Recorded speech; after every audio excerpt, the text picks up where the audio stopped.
Ini berawal mungkin karena banyaknya konflik antara masyarakat dengan petugas di lapangan yang akhirnya berbuntut kepada image yang kurang baik terhadap polisi lalu lintas. Halo Dunsana Info Sumbar, berjumpa lagi dengan kami program Info Sumbar Patandal. Sekarang kita lagi ada di taman kanak-kanak, banyak kayak mainan nih. Mainan tapi jangan ada polisi. Ada polisi. Yo, itu bukan aspek. Di lantas bos gitu. Di lantas ini Dunsana, tapi ada mainan-mainan gitu. Saya kira sini cuma ngurusin menangkap motor gitu kan. Ternyata ada mainan. Mereka mencoba menjadi sebuah lembaga yang lebih dekat dengan masyarakat, memenuhi kebutuhan standar, layanan standar. Seperti apa di Telantas hari ini? Kita cek ke dalam apa yang mereka punya. Cekidot.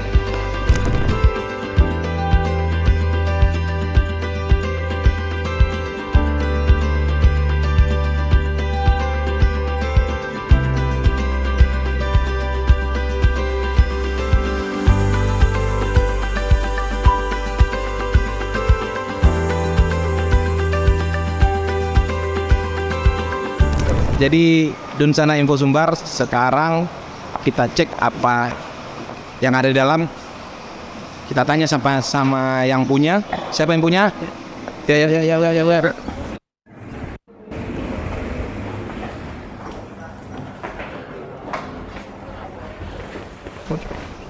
Ada RTMC. Ini ada ruangan monitor balap. Tuh, rame semua. Ada yang tahu? Ini namanya Regional Traffic Management Center. Tapi tentu kita harus menyapa lebih dahulu yang punya nih gitu. Jadi Dunsana, ini salah satu unit layanan pengawasan yang ada di Ditlantas Polda Sumatera Barat. Bukan taman kanak-kanak seperti yang kita lihat di videonya awal. Dengan siapa kita harus memastikan ceritanya. Ada Bapak Komandan. Ada Bapak Hilman, Direktur Lalu Lintas Polda Sumatera Barat. Bukan Direktur TK. Nah Pak, tadi saya lihat ada TK Pak gitu. Kok ada beda-beda gitu Pak? Ya itu salah satu bentuk layanan dari Direktorat Lalu Lintas. Siap. Untuk layanan. Ini beliau Direktur Lalu Lintas, Komandan Polantas Sumatera Barat.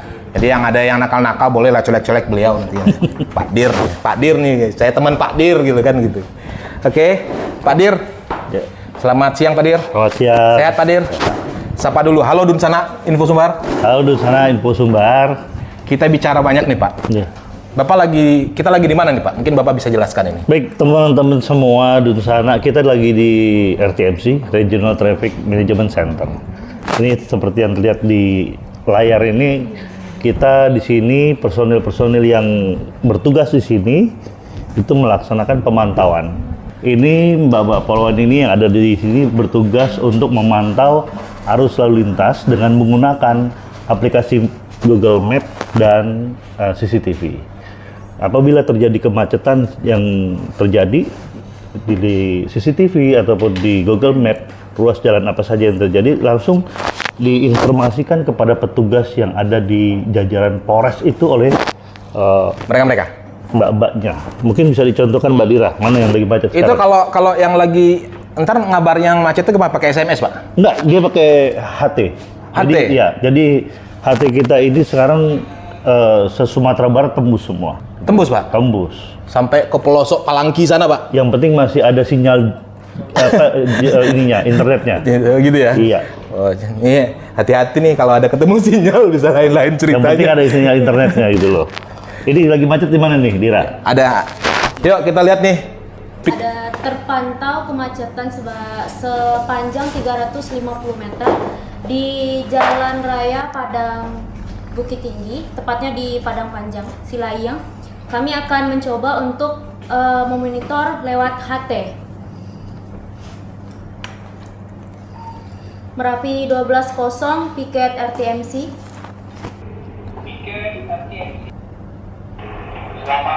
Bu, izin kita buka pada situasi Tim Lantas di wilayah hukum Polres 50 Kota. Untuk sampai saat ini sebagai arus lalu. Nah, ini salah satu bentuk laporan, dia melaporkan. Iya. Kalau padang panjang tadi belum terkonek dia. Sementara mungkin petugasnya Ini kalau kucing lewat kelihatan apa? kucing lewat, nggak, dia kebetulan yang dimasuk hanya kendaraan aja. Kucing lewat. Lanjut, Pak. Ya, kalau CCTV ini seperti ini, CCTV-nya ada di Kota Padang, Bukit Tinggi dengan Payakumbuh ya. Payakumbuh. Sementara nanti di tahun 2023 ini nanti akan ada pengembangan lagi di perbatasan akan dibangun tiang-tiang lagi dengan juga penambahan etle. Oh, etle ya. Iya. Oh, etle ini agak sensitif nih, belakangan disibukkan kita dengan etle. Banyak masyarakat menanya, tiba-tiba surat tilang datang. Nanti kita kupas. Kebetulan untuk etle sendiri dashboardnya ini sementara masih di Polresta. Jadi kita di sini hanya ini aja ya. Hanya rilis saja pemantauan. Gitu loh. Nanti untuk 2023 baru dashboardnya kita pindahkan kemari. Dashboard itu mobil, Pak? Dashboard itu bukan mobil, apa namanya, tampilan. Oh, Tampilannya. Gitu loh. Jadi untuk etle sendiri kantornya bukan di sini tapi di Polresta Padang. Polresta Padang. Iya. Etle-nya itu yang masih berlaku di Polresta Padang, Iya, Satwilnya ya? Satwilnya. Di Polres lain belum? Polres lain udah 4 Polres, tapi ini lagi perbaikan jaringan, jadi 4 Polres ini belum jalan.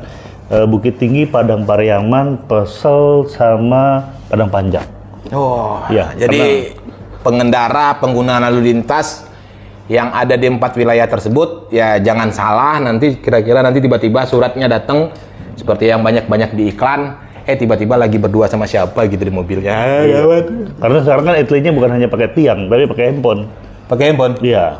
Jadi ibaratnya pengendara nggak bisa tahu lah, kalau tiang kan sudah rutin.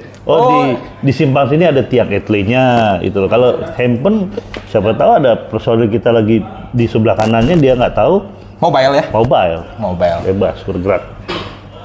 Ini di mana, Pak? Ini di Padang nih. Ini Itu di Tugu Pola Bukit Tinggi ya? Ini campur ya, sebelah sini ada Bukit Tingginya, ada yang Padang. Nah, Nggak semua Padang. siap. Kita siap-siap ngobrol di ruangan lain. Ruangan yang memiliki kesan berbeda dari Ditlantas Polda Sumbar hari ini. Ada ruang podcast. Saya ajak beliau ke kantor, nggak mau kesini aja katanya. Oke, yuk kita ke sana Dun sana. Oke, Dun sana Info Sumbar. Tadi Info Sumbar Batandang sudah ngacak-ngacak ruangan Pak Kombes, ruangan andalan Pak Kombes untuk memantau lalu lintas Sumatera Barat.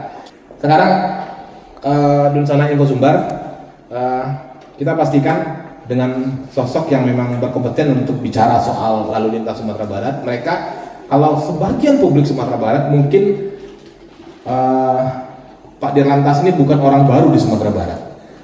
Beliau adalah orang Sumando, Sumatera Barat. Iya. Beliau adalah orang yang di sekitar tahun 2002 kemudian. 2000.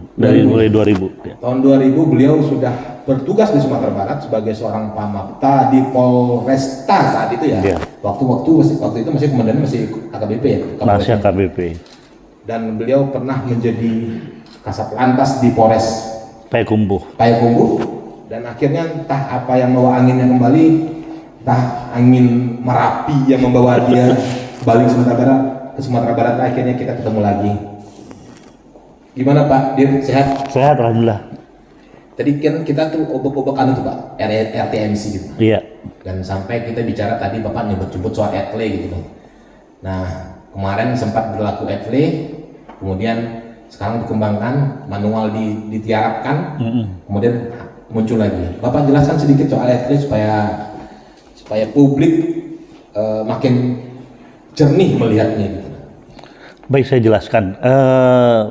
Kebijakan terbaru dari Bapak Kapolri yaitu untuk mengedepankan etle sebagai bentuk penegakan hukum di jalanan untuk mewujudkan Kamsapti Lantas. Ini berawal mungkin karena banyaknya konflik antara masyarakat dengan petugas di lapangan yang akhirnya berbuntut kepada image yang kurang baik terhadap polisi lalu lintas. Makanya dibentuklah suatu penegakan hukum yang tanpa menggunakan interaksi antara si pelanggar dengan yang akan melakukan penegakan hukum. Jadi memutus ya, memutus Iya. sentuhan ya. Memutus sentuhan. Kecuali sentuhan yang lain boleh, Pak. Sentuhan lain boleh. Nah, di sini berawal diterapkan 5 titik dulu. 5 titik kamera yang memantau pelanggaran lalu lintas. 5 titik di 5 mana aja? ada di ujung Gurun, di Jalan Jenderal Sudirman, kemudian di Bepas, yang 2 lagi saya kurang Oh, lupa ya. Jadi nanti saya ingatkan di ujung Gurun, Sudirman, jadi kalau mobil saya lewat, saya ingatin Pak. Nah, melihat dengan situasi hanya 5 titik ini yang diterapkan ETLE, saya kemudian berupaya membangun sistem lain yang bisa menyentuh semua pelanggaran yang ada, gitu loh, di ruas jalan. Bapak cari-cari masalah gitu Pak, di pelanggaran? Bukan saya mau cari masalah, saya kasihan dengan masyarakat, ya kan? Itu bukan cari masalah, Bos. Gitu loh. Saya kasihan, apalagi ini kan kampungnya istri saya gitu loh. Dan Memang istri Bapak orang mana? istri saya orang Lubu Basu, Lu basuh. ya kan? Nah, Ingat-ingat tuh orang-orang kampung istri, nanti bilang saya ducana istri. jadi kenapa? Karena kecelakaan lalu lintas terus terjadi, banyak korban meninggal. Setiap harinya ada saja terus. Nah, di sini yang memberikan kita pemikiran bagaimana supaya bisa menegakkan hukum, mengingatkan masyarakat. Karena sampai dengan saat ini masyarakat kita itu harus diingatkan, harus kalau bahasa dulu ditilang lah, supaya dia mau taat. Karena masih minimnya kesadaran untuk berdisiplin berlalu lintas. Jadi masih harus dikontrol, harus diawasi ketat. Baru masyarakat ini benar-benar paham, ataupun mau pakai helm, mau bawa kendaraan tidak kebut-kebutan, itu harus masih ada rasa kalau ada polisi takut dia, Ya, tertib kalau ada dia. polisi, kan? Kalau nggak ada polisi ya sudah blas. Ya udah banyakin aja patung polisi Pak. Nah, dari situ makanya kalau hanya 5 tiang ETLE, 5 kamera, maka tidak akan mumpuni.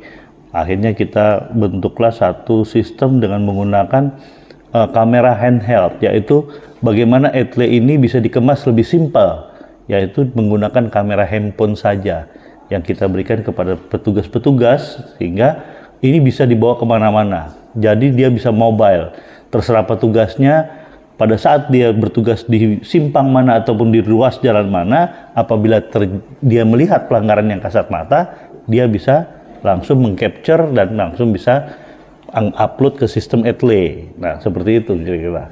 Jadi kalau ETLE itu kan tadi ada 5 yang stationary, Iya. kemudian yang ETLE yang bergerak berapa? Yang ETLE yang bergerak sekarang saat ini sudah 46 unit, ya. 46 unit, tapi masih ada penambahan-penambahan lagi. Karena ini kan hanya menggunakan handphone. Jadi 46 unit. ya, 46 unit handphone di Polresta Padang. Polresta Padang. Iya. Di Telantasnya masih ada sekitar 15-an lah. Jadi ini liputan kami Pak di Info Sumber. Ya. Begini mekanismenya, kita tuntut memang masyarakat. Nah, itu kan sudah proses tuh, sudah dari stationary 5, kemudian ada tambah 46. Kira-kira dampaknya gimana? Baik, dari ETLE mobile ini, ya, memang ternyata masyarakat ini setelah ditilang ETLE, kita kirimkan surat tilang ke rumah, kita masih dapat itu sekitar 3.000 surat tilang yang tidak dibayarkan. Akhirnya Terus ujuk-ujuk suratnya datang, ya udah datang aja gitu. nah, kalau kan berbeda dengan tilang. Kalau tilang kan ada yang barang yang ditahan sehingga mereka harus bayar tilangnya. Ya. Ini karena hanya surat saja, tidak ada merasa terkendala apa-apa, dibiarkan aja sehingga Kebayang Pak, kebayang Pak. Nah, Suratnya datang ke saya ketagih kayak tagihan gitu kan. iya. Itu loh. Jadi sampai sekarang itu sudah 4.000. 4.000 yang tidak bayar sehingga diblokir data kendaraannya. Oh, berarti ada Konsekuensinya. konsekuensi. Iya. Jadi kalau nggak bayar tilang, jadi jangan dipikir nggak bayar tilang terus ditengok-tengok aja ya, nggak ada. Jadi tetap kita blok. Kalau nggak bayar tilang kita blokir. Wah, artinya, jadi kalau ada yang mau ngurus gimana? Pada saat dia mau ngurus pajak, mau perpanjang Bayar tilang. surat, bayar tilang. Itu pun kalau dia masih pegang suratnya. Kalau dia kedua bablas dia bilang ke tong sampah, ya tinggal diinget-inget aja nomor tilangnya nomor berapa gitu loh. 4.000 surat, Bapak dicari-cari kemana gitu kan.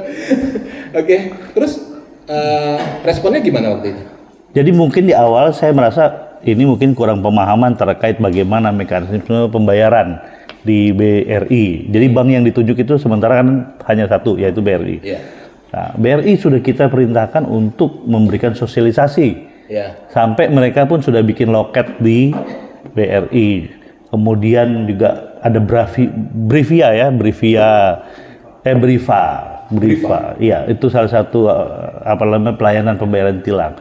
Juga ada lagi di ATM BRI salah satu fiturnya bayar tilang etle. Berarti nggak pernah bisa sentuhan gitu, Pak? Tidak ada sentuhan. Kapan lagi saya bisa ditilang polwan, Pak? Gitu loh. Jadi sentuhan itu hanya bagi yang punya istri polwan saja. Iya.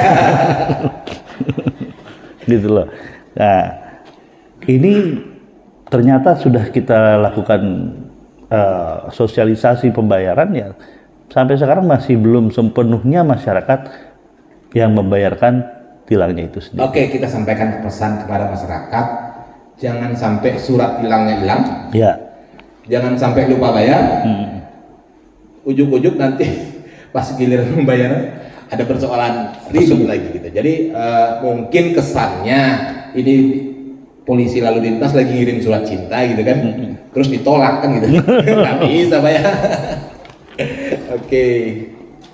Itu mungkin sebuah pesan yang kita sampaikan. Iya, betul. Jadi kita harap ini juga persepsi mungkin yang minor mungkin bisa tergeser dengan harapannya kita bisa makin tersebar ke masyarakat. Nah, kemudian Pak, kan sudah proses ini kan sudah ada evaluasinya tuh. Terus evaluasinya gimana Pak? Setelah sekian lama berjalan, terus apa yang akan Bapak lakukan? Nah, ini berlanjut ya kan, Ya. dari episode 1 ke episode 2 ini. Ya. Jadi setelah kita evaluasi dari dampak pelaksanaan etle ini, muncullah evaluasi bahwa masyarakat ini untuk menghindari etle mencopot plat nomor, tidak menggunakan plat nomor. Muncul lagi penyakit baru namanya, dia tidak pakai plat nomor. Ada lagi Atau yang ditutup ada nggak Pak? Pakai kain kapan gitu bisa? macam-macam. Untung aja nggak ada yang ditutup pakai celana dada kan. Ada yang pakai plat nomor palsu juga ada. Nah, Oke. akhirnya kalau sudah kondisi seperti ini, bagaimana kita mau menggunakan etle? Wong plat nomor aja nggak tahu. Nggak Ibaratnya mata kita nggak bisa lihat dia kan, karena identitasnya tidak ada. Akhirnya kita lapor ke Pak Kapolda, kita surati Korlantas, ya kan. Muncul kebijakan untuk silakan melakukan tilang di tempat terhadap para pelanggar-pelanggar yang seperti itu. Ya contohnya yang nggak pakai Yang kasat mata ya? ya bukan kasat mata, yang tidak pakai plat nomor. Yang pakai plat nomor, oke. Iya. Oke. Oh mungkin tahapan awal itu Ya, tidak pakai plat nomor. Makanya kita lakukanlah penertiban penegakan hukum yang tidak pakai plat nomor karena tidak bisa dietlekan, tilang. Seperti itu. Sampai dengan saat ini kurang lebih yang kan di Polresta Padang lebih banyak lagi. Kalau di sini saja mungkin sekitar sudah 700 unit ya yang ditilang. Kemudian barang sebagian dikandangkan, Pak. jadi kita kandangkan, nanti dia datang, dia pasang plat nomor, kita keluarkan seperti itu. Barangnya ada di belakang. Kalau yang di kantornya paling tinggal sisa 50 unit aja lah, udah nggak banyak lagi. Tapi setiap hari masih ada. Nah ini yang terus kita lakukan untuk menertibkan supaya semuanya kembali normal lagi untuk pakai plat nomor, ya kan? Kenapa? Saya yakin yang orang-orang yang nggak pakai plat nomor itu ada dua macam, 3 lah. Tambah ya? Tambah. 1, menghindari etle. 2, menghindari leasing. Berarti dia nunggak pajak kan gitu loh. Nunggak pajak. Nunggak, yang nomor 2 nggak enak. nunggak utang gitu kan. Ketiga, terlibat dalam tindak pidana tertentu. Bisa jadi dia mau nyopet, mau maling, ya kan? Atau dipantau ya. Atau dia mau kebut-kebutan itu. Nah, ini kan meresahkan masyarakat semua 3 nih. Ya harus kita lakukan penindakan seperti itu. Dari situ ada lagi banyak ciut-ciutan dari masyarakat terkait dengan balap liar, knalpot, bising, iya. Akhirnya ya kita lakukan juga penindakan manual karena nggak bisa pakai etle. Kalau pakai etle, kadang-kadang fotonya nggak dapat knalpotnya. Kita nggak bisa membuktikan kalau knalpotnya racing. Karena etlenya nggak pakai suara ya. Cuma pakai foto. Makanya kita lakukan penilangan juga terhadap para pengendara yang menggunakan knalpot racing, knalpot brom lah, bahasanya gitu. Oh jadi itu fase-fase ya, dari fase-fase digital. Iya. Kan karena memang saya akan nanya itu tuh Pak Dir. Kan belakangan sudah mulai manual lagi nih. Iya. Jadi itu bagian dari evaluasi. Nah, makanya sebelum udahnya tadi ngomong, saya sudah berpikir sudah sampaikan dulu. Jadi sebelum ditanya sudah saya sampaikan. Kayak iklan motor kayak selalu di depan gitu. Nah, jadi itu dia. Semuanya bertahap, kita nggak kucuk-kucuk langsung brek gitu loh, bertahap. Gitu loh. Jadi seperti itu yang dilakukan sekarang, apalagi hampir tiap malam ini di Khatib Sulaiman ramai terus. Yes. Di nenek mama kita yang ada di Khatib Sulaiman itu lagi tidur kaget-kaget ya. Untung nggak ada yang sakit jantung. Untung nggak ada sakit jantung. Hampir dari 50% daripada pengendara yang terjaring itu rata-rata pelajar. Dan yang sangat saya sedihkan itu jam 2 malam itu ada anak SMP masih di atas motor. Yang kita pikirkan kemana orang tuanya? Jam 2 malam mereka masih dibiarkan masih mengendarai motor. Mungkin orang tuanya lagi tidur Pak. Bukan, mungkin dia udah capek. Bosan. Pak, minum dulu Pak. Ini tebunya dari kampung Bapak. Kampung istri Bapak, Tebu Lawang. Kan terkenal Pak ya? Tebu Lawang. Kan tebu kita terkenal. Bapak tahu nggak itu di kampung istri Bapak Tebu Lawang? Nah, ini Tebu Lawang. Inilah tamu malah yang nyuruh kita minum. Nah, saya capek dari tadi Pak. Kering Pak, mulai kering. Kasihan dari tadi nahan-nahan. Minum ya. Dun sana, sorry. Sayang Tebu Lawang. Kirim salam buat istri Pak. Makasih anak. Oke. Berarti tentu harapannya adalah semakin kan kalau penegakan hukum itu kan tidak sekedar penindakan tapi juga efek jerak, tapi juga ada langkah-langkah persuasif. Nah, dalam waktu dekat kan Bapak lagi operasi juga ya? Iya, kita lagi operasi keselamatan ini. Ya, operasi apa tuh Pak? Saya udah sering diselamatkan mantan-mantan Pak. Jadi ada beberapa operasi yang dilaksanakan. Nah, ini salah satunya adalah operasi keselamatan. Operasi keselamatan ini, jadi kadang-kadang masyarakat tuh berpikir kalau operasi itu razia. Gitu. Padahal bukan. Awas, ada polisi razia tuh. 100 meter menjelang polisinya razia, udah pada balik ini. Betul, jadi kadang-kadang saya juga bingung. Pak, hari ini titiknya di mana? Ya kan? Padahal namanya operasi keselamatan itu bukan berarti bentuknya adalah kegiatan razia, enggak. Jadi operasi keselamatan itu bagaimana kita menekan angka kecelakaan, kemudian meningkatkan kedisiplinan pengendara bermotor dengan cara edukatif, persuasif. Bentuknya kemarin saya lakukan adalah kampanye keselamatan berlalu lintas. Pakai nomor urut Pak? Pakai papan-papan, supaya kan kampanye pakai nomor urut Pak. Enggak, ini kampanyenya lain ya, kan. Kampanye nomor urut kalau umur. nanti Nanda mau nanya ya? Jadi selama ini polanya kan ya nggak pakai helm dikasih helm.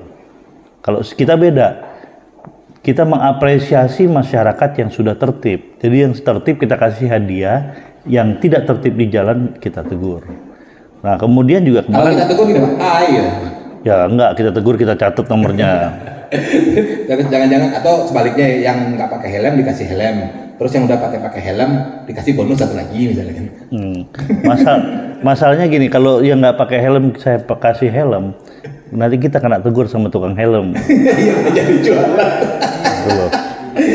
Nanti kita pasang iklan di sini Pak, helmnya apa gitu. Ya kan?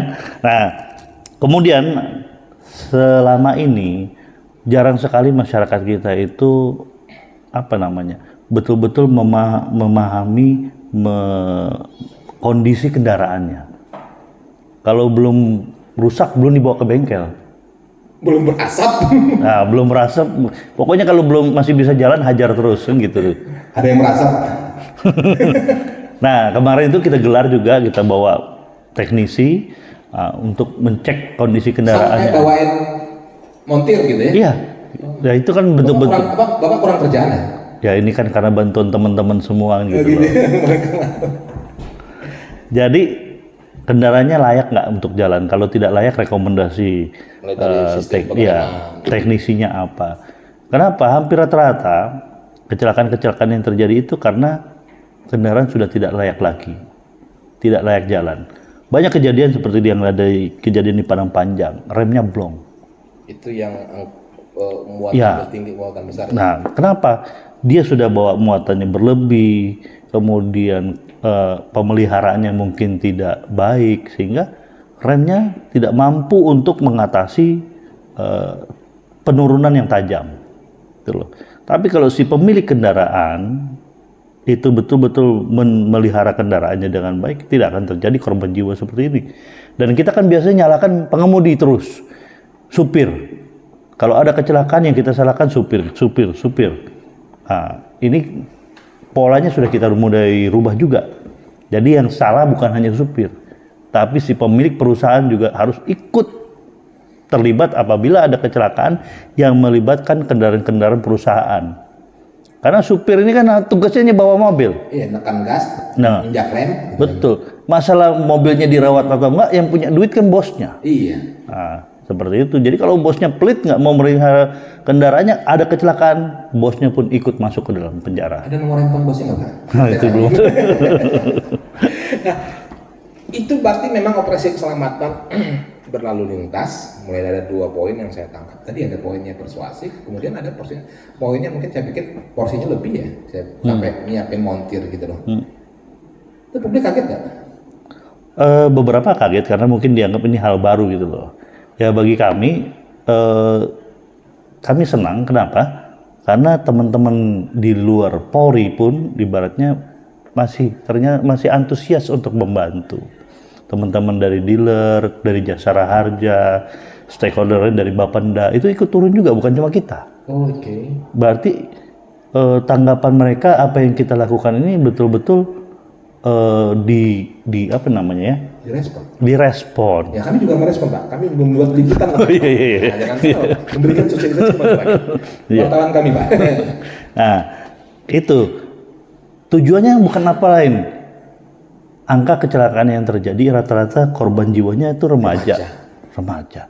Terus kalau mereka pada meninggal, ya kan gugur. Terus nanti pembangunan ke depan siapa yang ngisi? Ya, jangan-jangan di antara yang meninggal itu ada generasi yang sangat mencerdaskan kehidupan bangsa, yang sangat memberikan bantuan gitu deh. Bukan, nanti kita nggak pensiun-pensiun kalau generasi mudanya habis kan kita nggak pensiun-pensiun nih.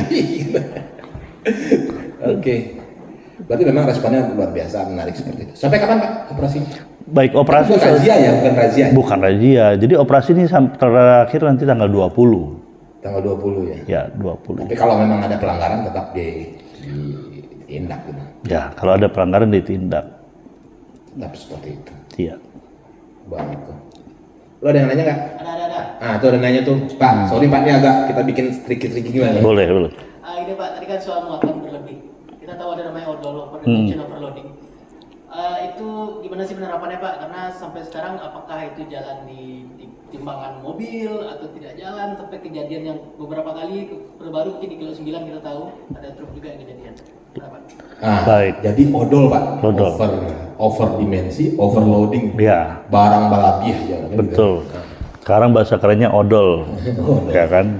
Teman-teman taunya odol Pepsodent dia. Iya. Pak sebut merek kenapa ya Pak? Oh gitu ya.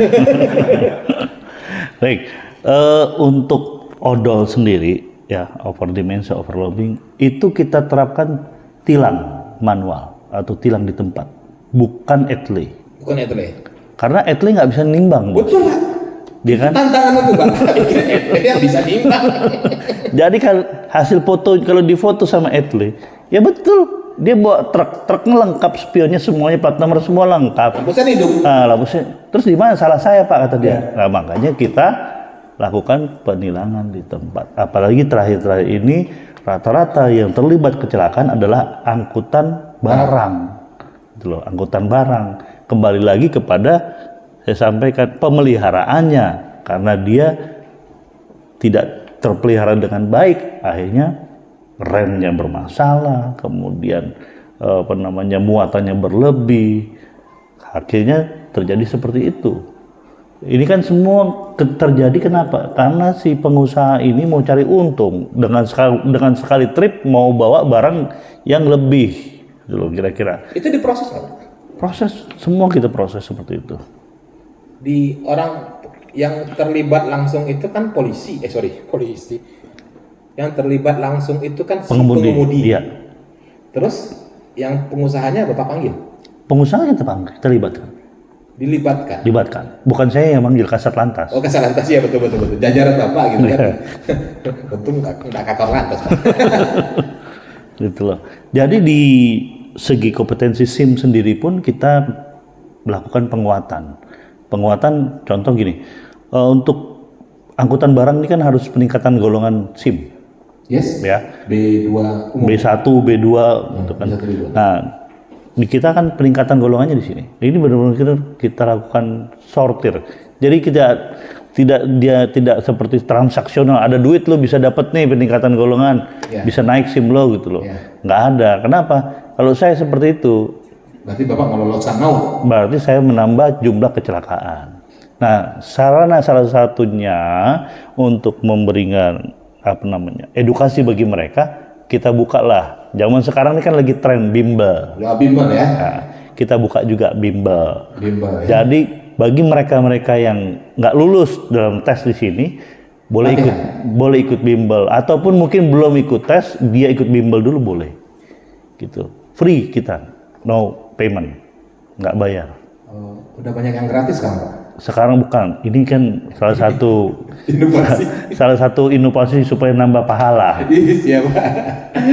Izin Pak Kakor, kalau kedengaran sampai ke Kakor nih, gini lah kira-kira beliau. Gitu loh. Jadi kita buka bimbel. Nah, kalau di Telantas sudah membuka kegiatan bimbingan belajar, berarti jajaran di bawah kita juga harus ikut. Loh. Sekarang Polres-Polres semua itu sudah melaksanakan kegiatan memberikan bimbingan pelajaran, ujian teori dan ujian mengemudi bagi para pemohon SIM yang gagal. Sudah jalan. Dipandu dulu gitu deh. Dipandu dulu. Ya karena sebagian orang kalau istilahnya kan mak istri saya protes, Pak, kalau azannya kiri belok ke kanan gitu. Iya. Pemahaman seperti itu didorong. Apa pemahaman dasar yang diperkuat dalam tata kelola berkemudi gitu, Pak. Nah, jadi gini, ini kan aja nih gitu loh. Jangan sampai beloknya ke kanan, sennya ke kiri gitu kan gitu. Jadi kan masyarakat kita ini kan ngerasa gini loh. Kalau bawa kereta motor itu kan asal bisa ngegas seperti bawa sepeda, itu dianggap sudah bisa bawa motor. Ya. Padahal di dalam bawa motor itu ada trik-triknya. Kalau sudah bukan, namanya kan gini, yang namanya bawa kendaraan itu kan keterampilan. Oke. Keterampilan dan pengetahuan, bukan otodidak. Oke. Beda dengan sepeda otodidak. Asal dikayuh, makin cepat makin kencang. Ya. Ini asal digeber. Kalau motor itu ada sela-selanya. Kemudian di jalan raya itu ada etika mengemudi, etika sopan santun antar pengemudi, dan ada aturan berlalu lintas yang harus dipatuhi oleh si pengemudi. Nah, ini harus dipahami dan harus didapat berdasarkan pengetahuan dia dalam berlalu lintas. Itulah yang harus diberikan pelajaran.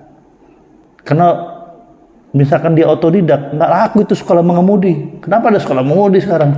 Karena supaya kalau kita punya anak, jangan dibiarkan mereka belajar Dari temannya. dari temennya otodidak. Iya. Apalagi sekarang mobil kan, kalau dulu mobil masih agak susah pakai kopling. Sekarang kan udah kayak bom bongkar, asal gas jalan, gitu loh. Iya kan? Kalau bom bongkar nih ditabrakin kemana aja aman Pak. Jadi sekarang kadang-kadang anak umur 15 sudah bisa bawa mobil karena cuma tinggal ngegas doang, ngegas ngerem. Kalau dulu masih ada koplingnya, masih agak ngedet-ngedet dia ketahuan, nah ini baru belajar kan gitu loh. Nah ini yang seperti ini, makanya saya juga bikin bimbingan kemampuan dasar mengemudi di sekolah-sekolah. Kita kasih seperti itu. Sambil juga kita melakukan terobosan kepada dinas pendidikan. Ngapain Bapak urusan sama dinas pendidikan? Supaya Bapak mau sekolah lagi? bukan saya yang sekolah, tapi supaya guru-guru Guru-gurunya yang sekolah yang ngajar sekolah lagi gitu. dulu nama pelajarannya PMP, sekarang apa? PPKM. PPKM. Ya. Nah, jadi di dalam PPKM itu ada salah satu disisiplah pengetahuan berlalu lintas. Jadi maksudnya gini loh, kalau sudah banyak yang bantu kita, ya. Yes. Kita nggak pusing lagi. Ini dari sekolah sudah ngasih pelajaran aturan berlalu lintas. Dari teman-teman perusahaan sudah tertib. Jadi polisi udah nggak terlalu pusing lagi. Wah, ada kecelakaan. Karena sekarang itu apapun resikonya, apapun permasalahannya, salahnya polisi. Udah kayak teh botol aja kita kan gitu loh. Apapun salahnya, apapun kejadiannya salahnya polisi. Jangan itu nggak boleh. Nah, seperti itu kira-kira. Itu Ya. Bapak udah berapa lama di Sumatera Barat? Sorry, ya, dengan sebagai direktur. Ada nggak evaluasi dengan capaian-capaian program yang Bapak buat itu? Saya sudah Januari kemarin setahun ya. Setahun ya? Setahun. Nah, itu dengan masuk sekolah, sudah terukur nggak? Untuk sekolah, kalau sekolah yang tadi saya bilang PPKM itu belum terrealisasi. Kita baru akan, baru akan dan sudah dilakukan diskusi dengan ini untuk dijadikan salah satu bahan pelajaran di dalam PPKM. Oh, berarti integrasi materi. Iya, integrasi materi betul. Oh iya. Saya yang nulis begitu Pak. Saya yang nulis. Oke. Terus kira-kira apa lagi nih yang di Ditlantas ini yang memang saya pikir ketika kita masuk tadi itu ada, ketika kami bikin opening tadi Pak, kan ada kayak taman kanak-kanak. Jadi saya sorry Pak, kayak saya membuka acara di taman kanak-kanak. Selamat datang di taman kanak-kanak. Mau bikin kesan apa Pak? Jadi gini, ini kan kita di kantor ini kan kantor lalu lintas ini gabung semua.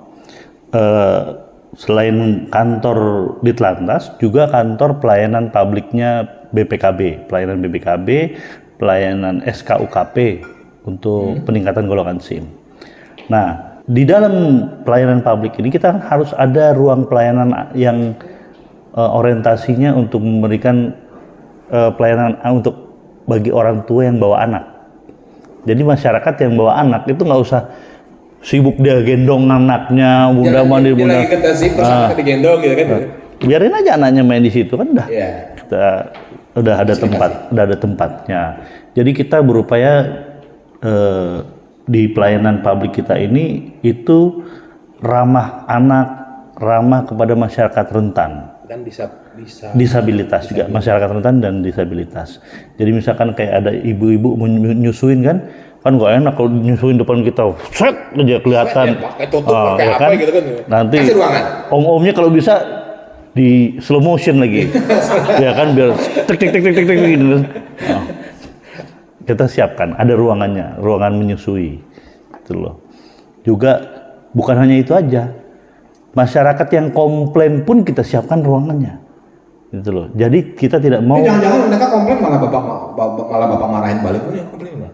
Nggak, kan udah nggak eranya lagi. Udah nggak era lagi. Oh silakan komplain tuh, ingat catat komplain. Pak Ilman ngasih jaminan daerahnya gitu. Jadi jangan berantem di depan loket, jangan ribut di depan loket. Kenapa? Kasihan yang lain nungguin. Nah, bagi yang komplain ataupun mau mengadu terkait mungkin ada berkasnya yang tidak lengkap ataupun mungkin ada kelakuan petugas kita yang kurang baik ataupun lain-lain, ada ruangannya di sebelah, ruangan pengaduan. Nah, silakan nanti di situ ada petugasnya. Insya Allah pasti ada solusinya. Jadi pulang itu puas. Nggak dongkol ya? Ya, nggak dongkol. Kalau orang kita bilang mau teh. Makanya ruangan pengaduan AC-nya agak dingin. Oh gitu ya? Supaya orang yang kalau panas dia jadi langsung. Ya, langsung demam minimal kan? Oke, berarti itu bagian-bagian dari progresi inovasi dengan ya harapannya dengan ya kita karena memang banyak publik yang banyak publik yang nanya ini habis dari manual, habis dari EP terus ada manual terus berubah-ubah. Mungkin insya Allah sudah bisa terjawab oleh Pak Dir. Mungkin ada yang lain nanya nggak? Pak, yang mengenai pelanggar atau yang kebut-kebutan tadi kan kebanyakan anak sekolah tadi itu Pak. Nah itu penanganannya setelah ditahan lalu diapakan? Setelah ditahan terus dikawinin gitu kan? Baik, kita nih apa ya? Kadang-kadang lihat gemes gitu lah anak-anak itu.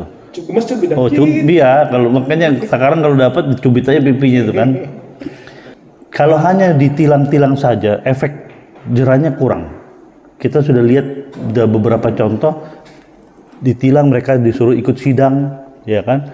Kemudian mereka ditahan 1 kali 24 jam, besok paginya dikasih pulang. Ternyata besok masih rame lagi. Nah, nggak habis-habis. Akhirnya kita atau tutup aja SPBU-nya gitu. Nanti nggak makan SPBU. Ya, jadi kita punya pemikiran bagaimana kalau kita melibatkan sekolah.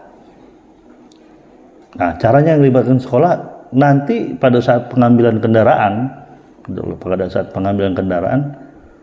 selain kita mendatakan si A, si B, si C ini sekolahnya di SMA mana, itu sudah ada. Semua foto-foto mereka sudah ada lengkap dengan data dan nomor nomor siswanya. NISN, nomor induk siswa nasional. Nah, sudah lengkap gitu loh. Itu kita datakan, kita sudah suratkan ke sekolahnya, ini nama anak-anaknya yang terlibat dalam balap liar. Dan nanti pada saat pengambilan kendaraan bermotor itu harus kepala sekolahnya menjamin.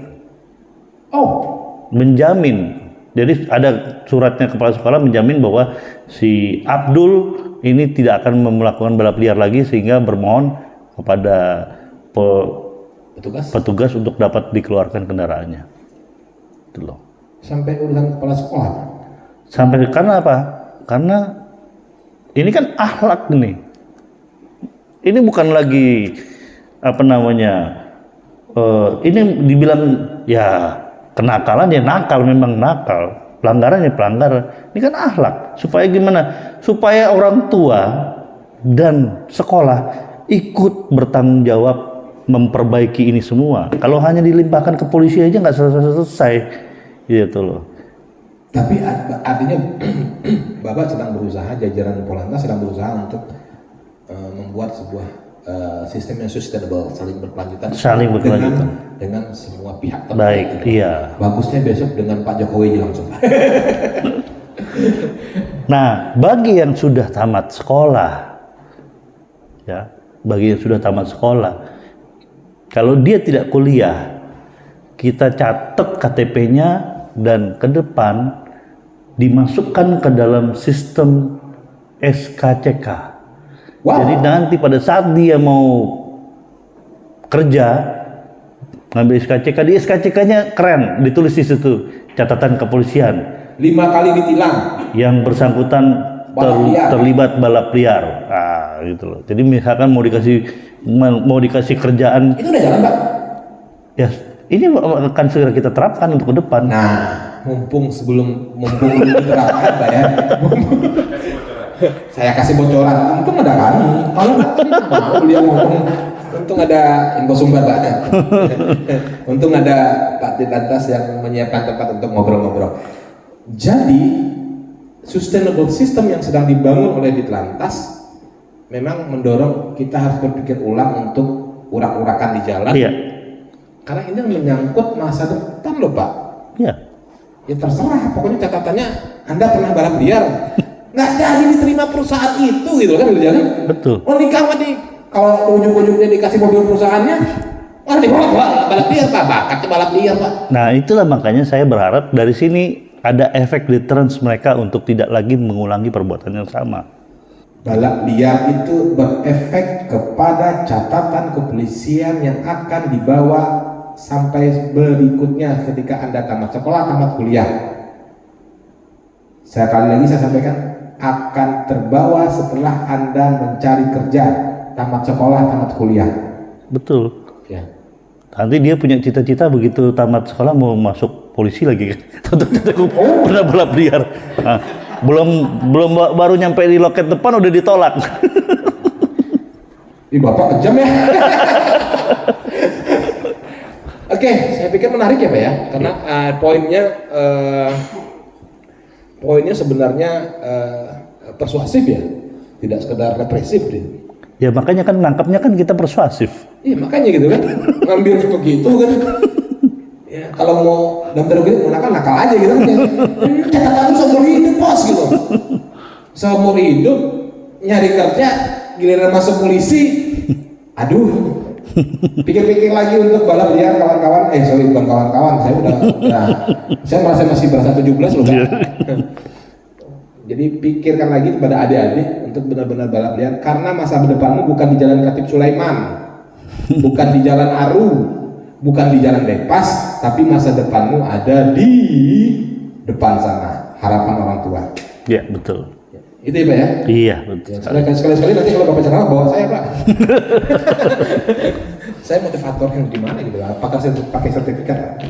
Oke, mungkin ada yang lain nggak? Cukup ya? Udah 10 jam kita berbicara, capek juga saya bicara Pak, 10 jam. Ya, minum Pak ya? Iya Bapak. Minum. Tebu lawang Pak. Ya. Oke, Dunsana Info Sumbar. Minum dulu. Dunsana Info Sumbar, kami sudah menyelesaikan program Info Sumbar bertandang ke Ditlantas Polda Sumbar bersama Bapak Direktur Lalu Lintas Polda Sumatera Barat, Bapak Kombes Pol Hilman Wijaya SIK. Lanjutnya Bapak? MH. Yang tidak sekedar penegakan hukum, tapi banyak hal-hal cerita persuasif yang bisa beliau dorong untuk kita bersama. Pak, mohon maaf Pak kalau ada yang tidak pada tempatnya. Iya. Kalau ada yang tidak pada tempatnya lagi pada tempatnya Pak. Untuk dirapikan lagi. Kami nyusahin mungkin, tapi sekali lagi insya Allah niat baik ini untuk mendorong bagaimana kita membangun kerjasama ke depan. Kita dorong untuk upaya-upaya keselamatan lalu lintas, dan ya kita berharap ini bisa menjadi kesadaran kita bersama dalam berlalu lintas. Ya insya Allah bisa mendukung program kita bersama Kamsel Tipcar Lantas. Iya, juga ini Kaman, saya lupa. Apa tuh Pak? Jadi Ditlantas ini punya media sosial, ada IG-nya Ditlantas _Polda Sumbar ya. Iya tuh Pak. Nah iya. Nah juga ada WA ya. WA nomor. Catat. Jadi silakan bagi masyarakat ya mau DM ataupun mau bertanya segala macam hal, baik itu terkait pelayanan ataupun pengaduan ataupun informasi, langsung aja DM. Nanti ada admin-admin kita yang akan jawab. Jadi jangan panggil Pak Dirlantas karena saya bukan adminnya. Gitu loh. Silakan mau bertanya. Jadi gunakanlah media sosial kami sebagai sarana informasi untuk masyarakat. Sarana informasi dan interaksi. Interaksi betul. Ya. Nah. Itu admin jawab terus nggak Pak? Jawab, karena adminnya kan nggak satu. Oh siap. Dia kan, kita nyontoh Info Sumbar gitu. Oh iya. Info Sumbar bos. Itu polisi. Oke, Pak Dir, terima kasih banyak. Sama-sama. Sudah diberikan kesempatan untuk mengubah-ubah Ditlantas, walaupun dengan waktu yang singkat kita coba untuk semakin luas untuk memberikan perkembangan informasi pada masyarakat. Itu saja dulu dari sana. Jumpa lagi dengan pertemuan kita berikutnya dalam program Info Sumbar Petandang. Terima kasih.